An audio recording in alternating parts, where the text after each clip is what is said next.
한 절 말씀 보겠습니다. 임용고시 보는 우리 친구들 예배 마치고 잠깐 남아주시면 기도하겠습니다. 우리 주 안에서 다들 승리하고 얼른 현장에 나가서 다음 세대 세워야지요. 같이 읽겠습니다. 말씀하시되 나를 따라오라 내가 너희를 사람을 낚는 어부가 되게 하리라 하시니 아멘. 오늘 김장이 있습니다. 오늘 점심때 김장이 있으니까요. 점심 드시고 함께 김장도 돕고 그렇게 해주시기를 바랍니다. 요셉과 마리아가 베들레헴 말구에서 그리스도를 낳게 되지요.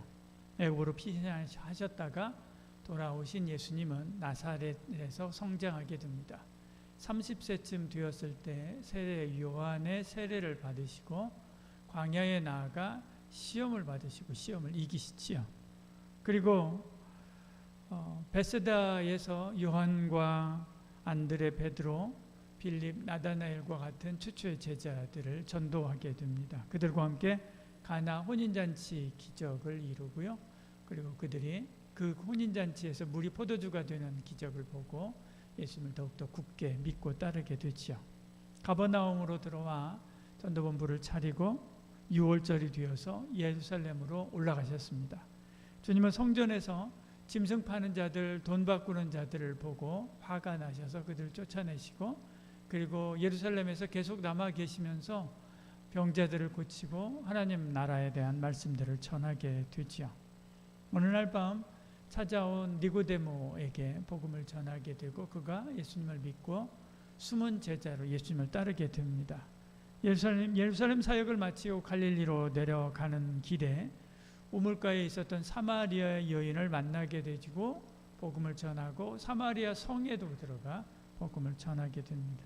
갈릴리 가나에서 어느 고급 공무원 왕의 신하의 아들을 고쳐주시는 기적을 베푸시죠.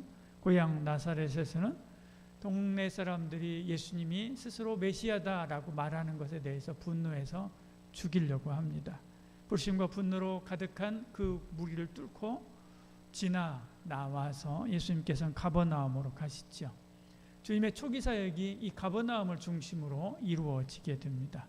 이때 주님이 전하셨던 가장 중요한 메시지는 회개하라라고 하는 것이었지요. 우리가 지난주에 그런 말씀들을 함께 나누었습니다. 가르사대 때가 찼고 하나님의 나라가 가까웠으니 회개하고 복음을 믿으라 하시니라 그렇게 말씀합니다. 하나님 나라가 가까이 왔다 그렇게 이야기하죠. 우리는 말세를 삽니다. 말세를 살죠. 오늘 집사님 기도에서도 한 달밖에 안 남았다라고 하니까 정말 한 달밖에 안 남았네 그런 생각이 확 들어왔습니다. 지금 정말 말세입니다.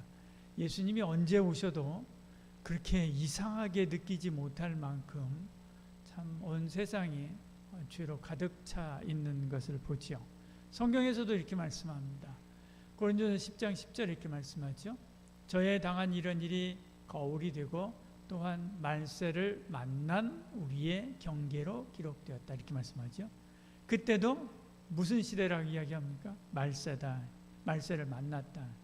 근데 지금 우리는 2000년이 지난 지금이죠. 그래서 때로 사람들이 말세 지말, 말세라고 하는 그 어간 중에서도 끝부분에 있다 그렇게 표현하고 이야기를 합니다.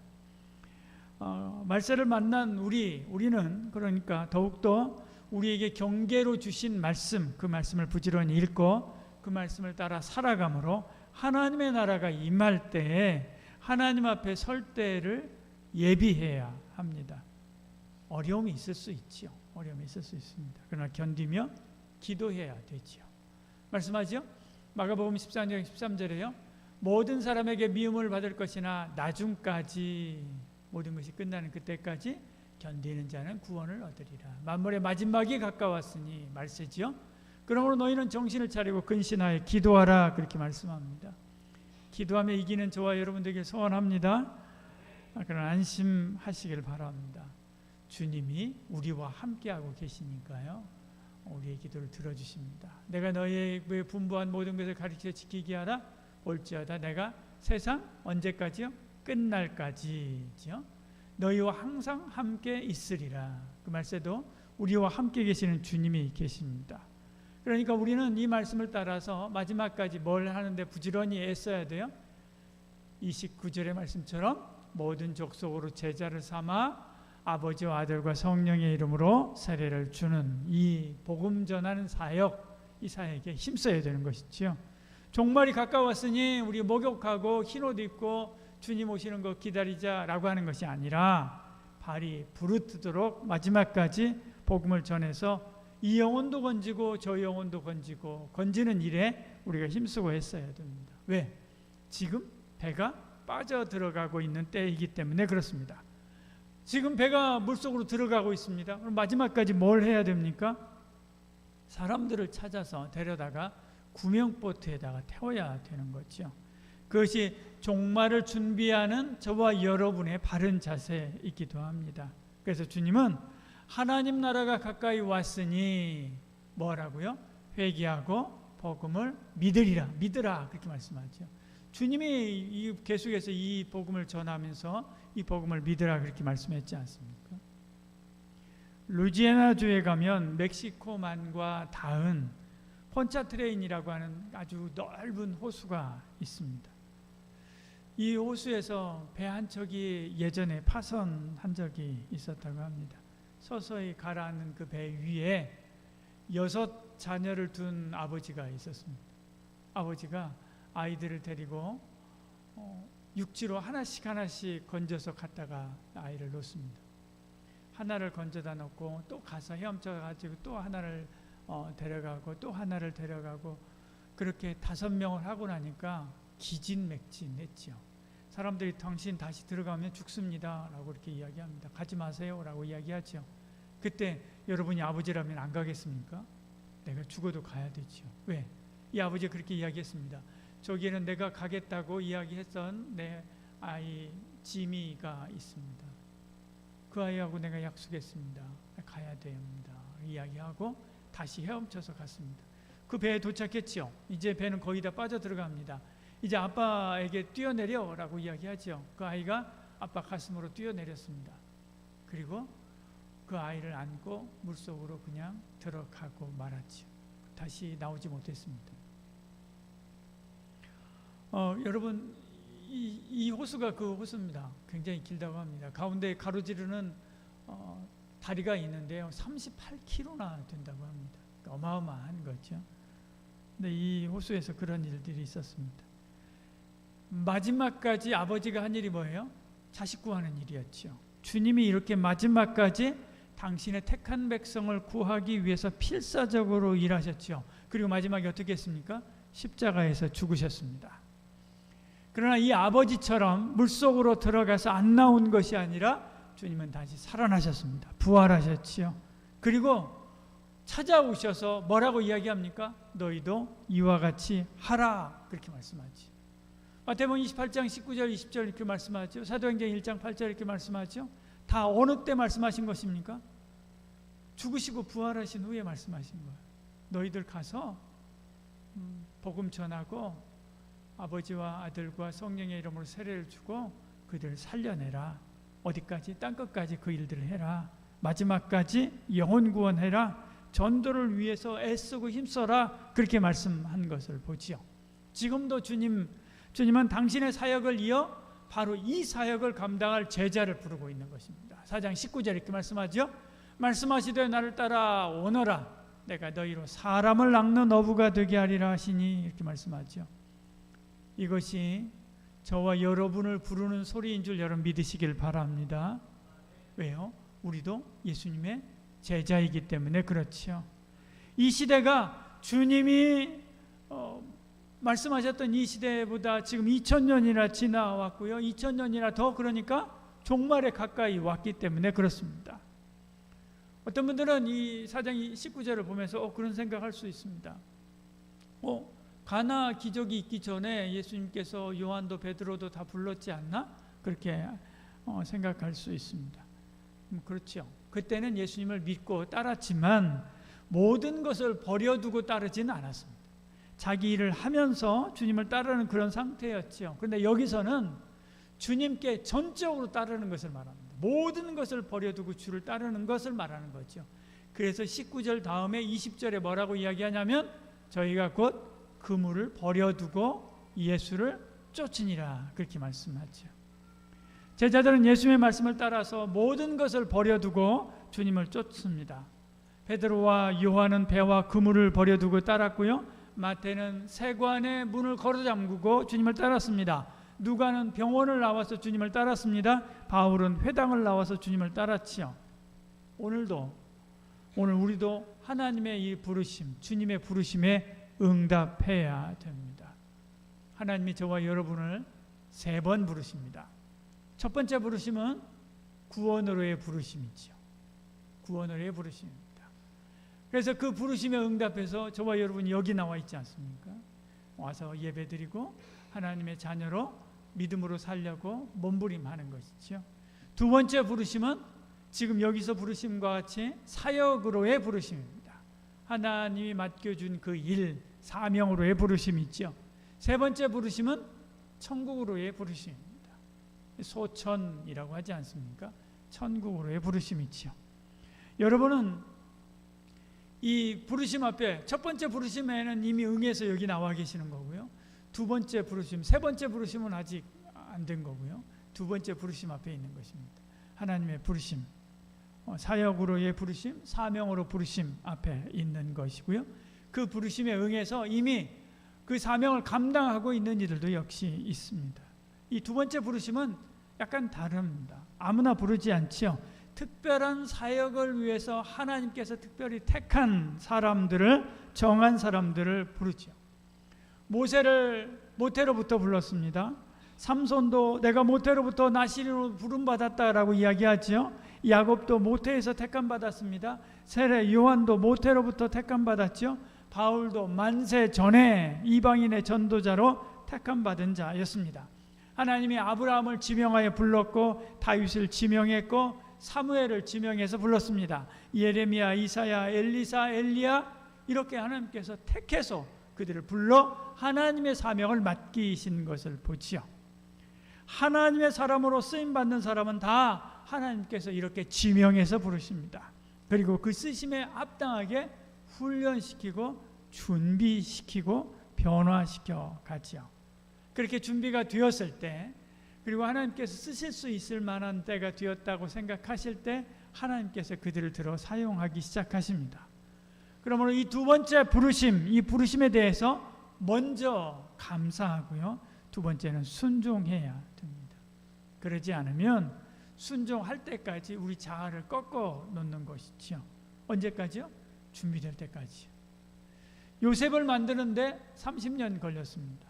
다윗을 만드는데도 30년 걸렸습니다. 모세를 만드는데 80년 걸렸습니다. 야곱이 헤브론에서 하나님이 기뻐하는 사람으로 변화되기까지 97년이 걸렸습니다. 아브라함이 첫 씨를 보기까지 100년이 걸렸지요. 왜 그때까지 기다리는 겁니까? 사람을 구원하는 일을 맡기는 것이기 때문에 그렇습니다. 4장 19절 이렇게 말씀하죠. 너희로 사람을 낚는 어부가 되게 하리라. 영혼 구원하는 일을 맡기기 때문에 그런 것입니다. 주님이 맡기신 사역은 사람, 영혼을 구원하는 일이니까요. 준비되지 않으면 자칫 사람을 죽이는 것입니다. 여러분 보십시오. 의사들 공부 제일 많이 하지 않습니까? 왜요? 사람의 생명을 죽이고 살리는 일을 하기 때문에 그런 것입니다. 그래서 그만큼 오랫동안 훈련시키고 준비시키는 것이죠. 영혼을 구원하는 일이기 때문에 그렇습니다. 마찬가지죠. 한국교회가 이렇게 준비되지 않은 사역자, 직분자 그런 이들이 교회를 섬기고 성도를 섬긴다고 현장에 나갔기 때문에 지금 이렇게 약화되었는지도 모릅니다. 영혼 섬김은 하나님의 부르심에 합당한 사람으로 준비되지 않으면 할 수 없는 거죠. 해서도 사실은 안 되는 것입니다. 여러분 전도 열매가 없다라고 하는 것은요, 혹시 이러지 않는가도 한번 생각해 봐야 됩니다. 내가 영혼을 건질 만큼 준비되지 않았기 때문에 하나님께서 내 입술을 쓸어 사용하지 않는 것이 아닌가 생각해 보고요. 하나님 앞에서 자신을 자꾸 돌아보고 단련시키고 준비시켜야만 합니다. 만약에요, 너나 잘 믿으세요 라고 하면 그러면 힘든 거죠. 힘든 것입니다. 주님의 부르심에 자신의 생애를 전적으로 맡겨야 됩니다. 그때 하나님께서 우리를 통해서 작품을 만드는 거죠. 비로소 역사가 나타나게 됩니다. 그때 민족이 일어나고 그때 애굽을 이기고 홍해를 가르며 불뱀이 나는 광야를 맨발로 건널 수 있는 그런 능력이 나올 수 있게 되는 거죠. 이 땅에 있는 그리스도인이라면 누구나 각자에게 맞는 두 번째 부르심이 있습니다. 없는 사람이 없죠. 없는 사람이 없습니다. 여러분 집의 거실을 한번 둘러보십시오. 이유 없는 것, 목적 없는 것이 있습니까? 없죠. 만일 그것이 있다면 그것이 아무리 좋은 것이라 할지라도 한 번도 써보지 않은 것이라 할지라도 당근으로 팔아버릴 것입니다. 아니면 나눔하겠죠. 하나님은 아무나 사역자로 부르지 않지만 또 누구나 부릅니다. 누구나 자기만의 특별한 하나님의 부르심의 소명이 있는 거죠. 그리스도인은 두 가지 측면에서 이 부르심을 생각해야 됩니다. 첫 번째는 헬라적 사고로 보는 것입니다. 종, 둘로스라고 하는 말은 주, 큐리오스라고 하는 말하고 반대편에 서 있습니다. 그러니까 종은 주인의 소유물이죠. 우리는 하나님의 종입니다. 하나님의 뜻대로 쓰임받아야 되는 거고요. 하나님의 뜻대로 쓰임받겠다라고 결심하고 하나님 앞에 나는 종이다라고 하는 의식을 가지고 살아야 됩니다. 또 하나는 히브리적 사고입니다. 구약 성경에서 종이라고 하는 말은 신약 성경에서 종이라고 하는 말하고 약간 색깔이 다릅니다. 하나님의 위대한 종이라고 하는 표현입니다. 모세, 여호수아, 다윗 다 하나님의 종이라고 말합니다. 그들은 하나님의 권위를 받아서 일하는 사역자를 의미합니다. 그러니까 그들에게 순종하는 것은 곧 하나님께 순종하는 것이다 라고 하는 의식이 이스라엘 백성들에게 있었던 것이죠. 이게 바로 히브리적 사고에서 종을 이해하는 방식입니다.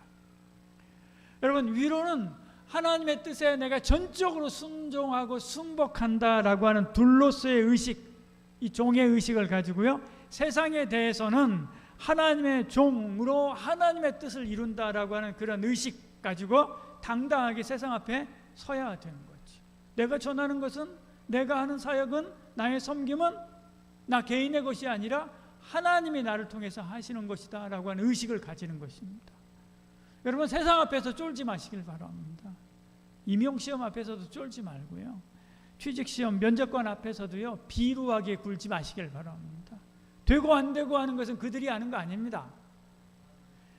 거기가 어디든 우리를 세우실 하나님이 하시는 것입니다. 하나님의 다니엘도 1등 되게 하지 않습니까? 하나님의 느헤미야, 요셉, 에스더 다 특제로 뽑아서 세우도록 하나님께서 하시니까요.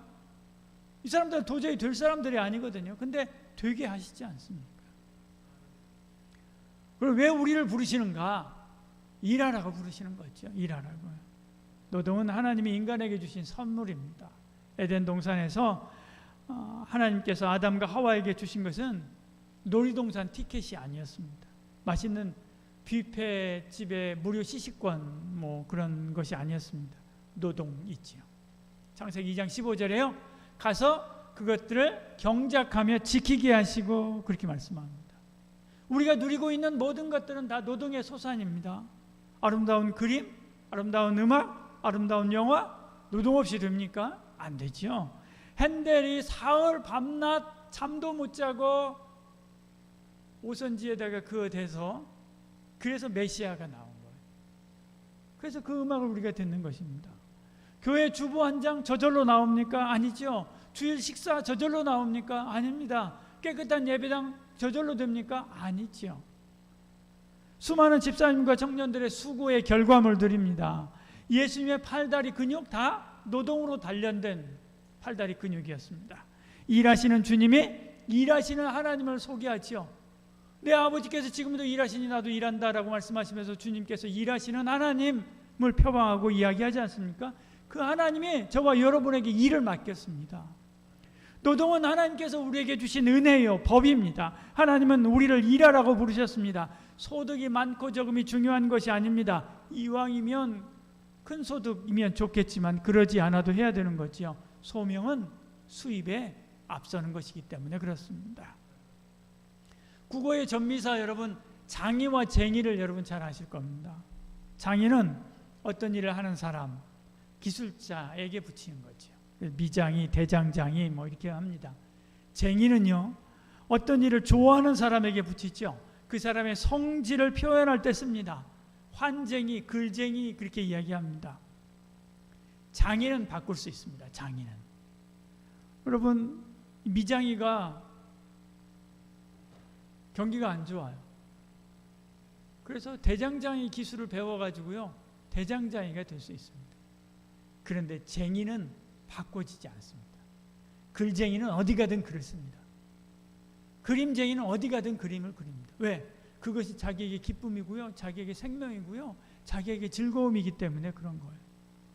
소명은 장이보다는 쟁이에 가깝습니다.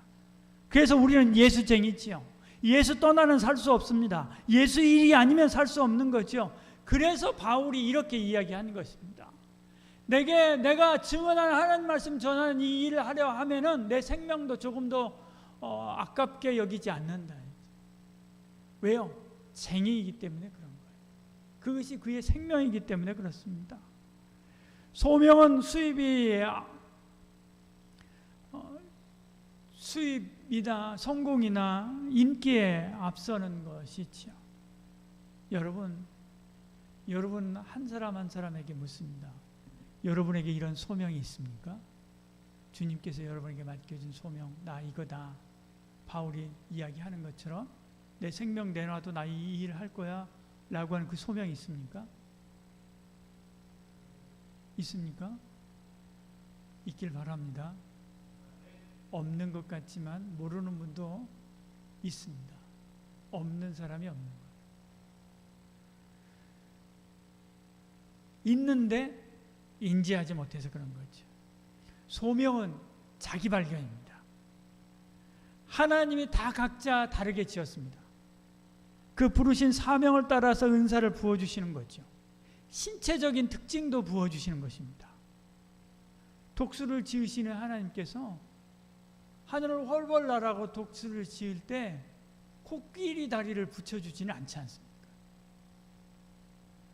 그러니까 소명을 발견하는 것은, 자기 소명을 발견하는 것은 하나님께서 나를 지으신 나를 발견하는 것입니다.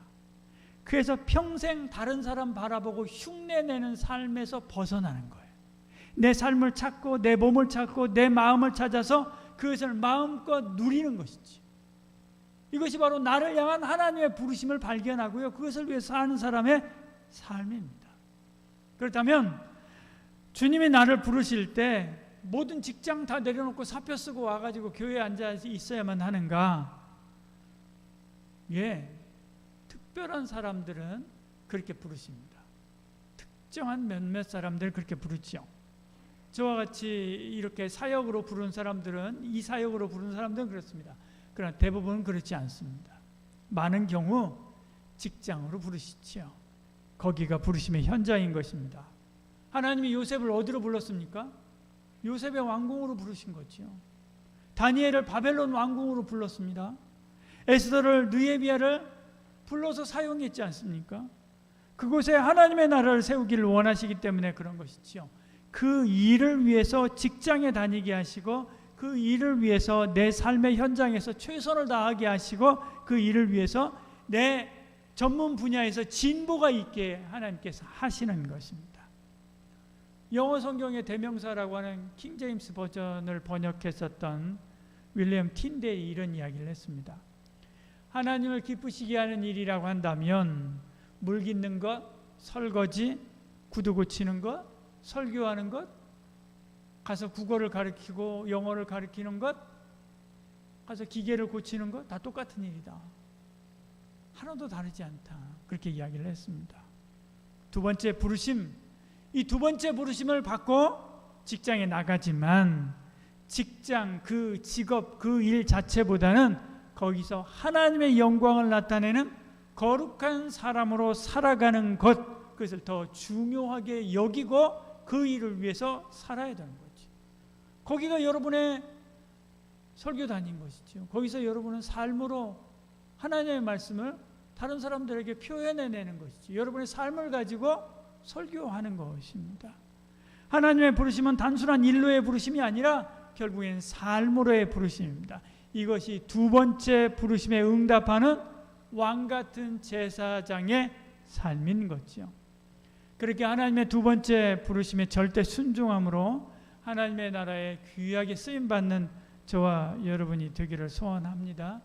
은혜가 있기를 소원합니다. 기도하겠습니다. 이 시간 우리 함께 같이 기도하겠습니다. 우리 반주해 주시길 바랍니다.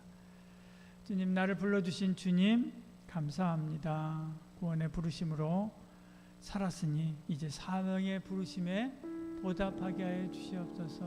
우리 함께 그리고 그 부르심을 찾고 그리고 부르심을 통해서